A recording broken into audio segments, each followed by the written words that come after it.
from Fargo and serving you on TV, online, and on the go. This is Valley News Live at 6. We are not going to arrest our way out of this. Our community is trying to find solutions to the major drug crisis that's sweeping our area. Local police, prosecutors, and medical professionals say they have never seen the heroin problem this bad. Thank you for joining us tonight. Mike has the night off.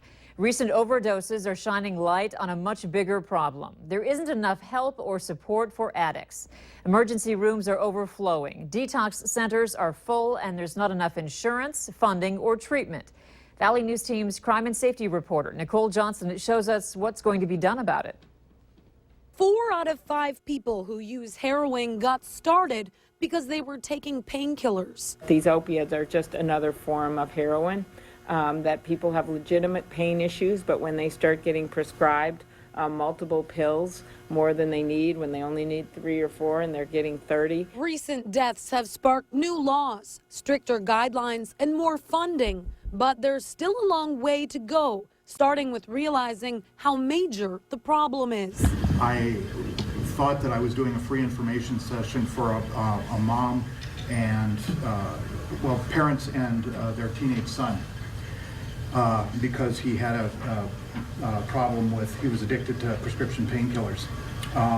What showed up was half of a local hockey team that all were addicted. Young people, business people, and also a problem on the Indian reservations. Representative Colin Peterson says non-Indians are targeting people on the reservation to sell heroin. And the way it works, they can arrest them and take them off the reservation, and then they're let go and they're right back the next day.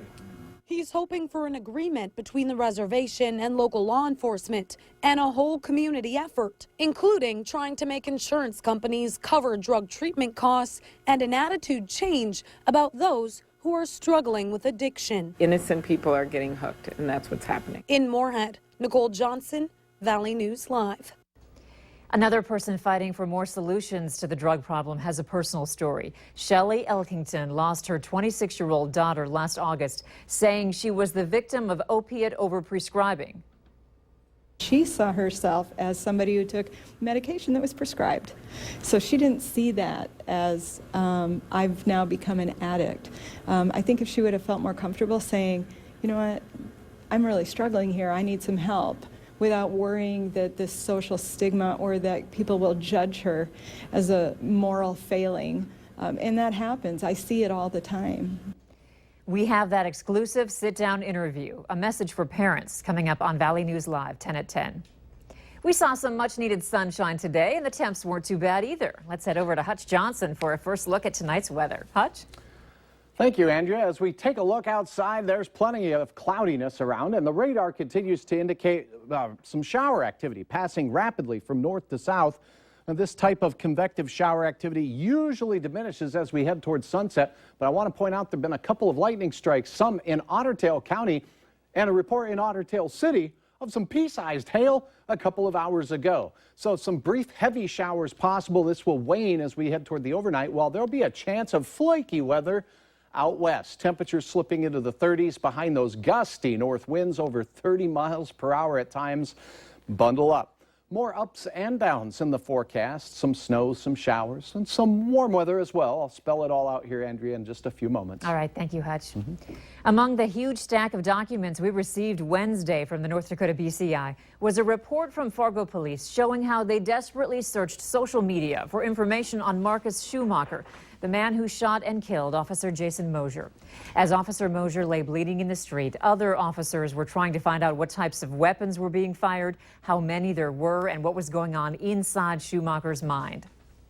So, whether that's looking into social media sites, our criminal record system here, that's an example of, of using social media to our advantage to try to figure out what's going on in the criminal mindset and try to make decisions. We have posted the report in full. Just visit valleynewslive.com and click on this story. North Dakota women now can take the abortion pill later in their pregnancy, and it won't cost them much less. The FDA has relaxed restrictions on the abortion pill Mifeprex. The changes are based on medical science and guidelines from the 1990s that needed updating. The new changes allow women to take the pill up to 10 weeks into their pregnancy. Previously, it was only 7 weeks with the restrictions in North Dakota. North Dakota state law placed restrictions on the pill in 2011. The Red River Women's Clinic in Fargo started offering the abortion pill in 2007 at the request of their patients. People who are enrolled in Obamacare need more medical care than those in employer plans. That's according to a new Blue Cross Blue Shield Association report. It raises concerns about insurers leaving the health market and rate increases. The study is a first of its kind. It looked into millions of enrollees across the country that have higher cost of illness, like those who suffer from diabetes, HIV, and heart disease. Insurance companies say they have had big losses and question if they can afford to continue in the market. Some companies are ramping up preventative care and chronic disease management programs to help with the losses. The Obama administration says they expected members to be sicker because they were previously denied policies. Minnesota Governor Mark Dayton has signed into law a bill that set in motion some upgrades to Minnesota driver's licenses.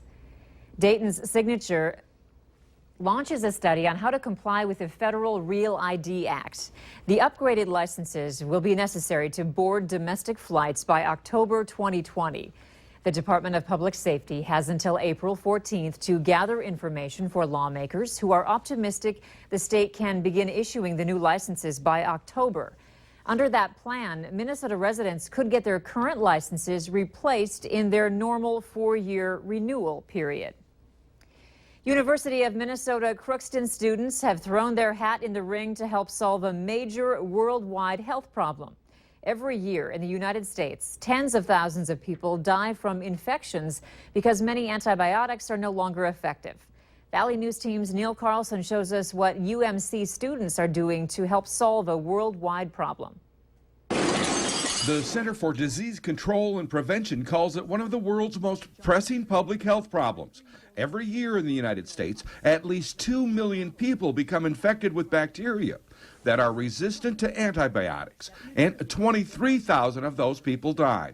After 70 years of use, more and more bacteria have mutated and are no longer affected by current antibiotics. So what we do is try to find new ones from nature. Nature in the broadest sense, so plants, microbes. UMC students have joined a crowdsourcing approach to solve the problem called the Small World Initiative. Students from 109 schools across the country are searching for new antibiotics in the millions of microbes that already exist in our soil and water. So to test if it works as antibiotics, we set the pathogen organism and we put all organisms like in this well. It's a massive job. There are millions of different types of microbes in our soil and water to test and see if they work as an antibiotic. A centralized location in Yale is organizing this crowdsourcing where any bacteria that we find that has antibiotic potential is logged into their system. There are millions of possibilities, yeah.